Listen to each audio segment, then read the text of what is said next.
wixii bacdi ahay horta culimada ka hadashay waxaan rabaa inaan ku daro arrin ku saabsan community-ga inaan community dhisaweyno maxaa u sabab ah yaa sameeyay yaa ka shaqeeyay eedaas waxaa iskale oo dusha ka saarayna safaaradda Soomaaliya waxay sameysay dad community-ga indhaha u ahaay ee u adeegi lahaayay waxay sameysay inay ragga qaar ay sawiradooda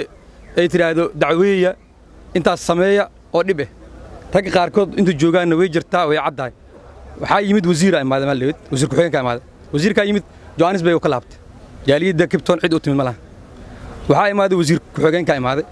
haddii uu yimid meesha community-gii oo inuu kala kulmo la rabay habeenkii wuxuu iska aaday casho iyo baashaal iska aaday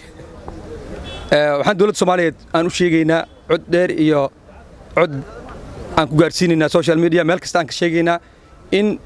safaaradda aysan wax wada shaqeynay ay kala dhaxeen jaaliyadda Cape Town waxay ahaa jirtay jaaliyad isku xiran rag waxaa joogay ilaa 2006 ilaa ay hadda jaaliyadda u soo shaqeynay cid abaabul ahaan ama ay kala tashatay ama ay la soo xiriirtay idoon jirna iska timaadaa Johannesburg ka laabataa marka ay inta timaadana waxay sameeyaan inay iska aadaan baashaal iska aadaan meeshii loogu talagalay inay shacabka ay u adeegaan waxaan u sheegaynaa dadkii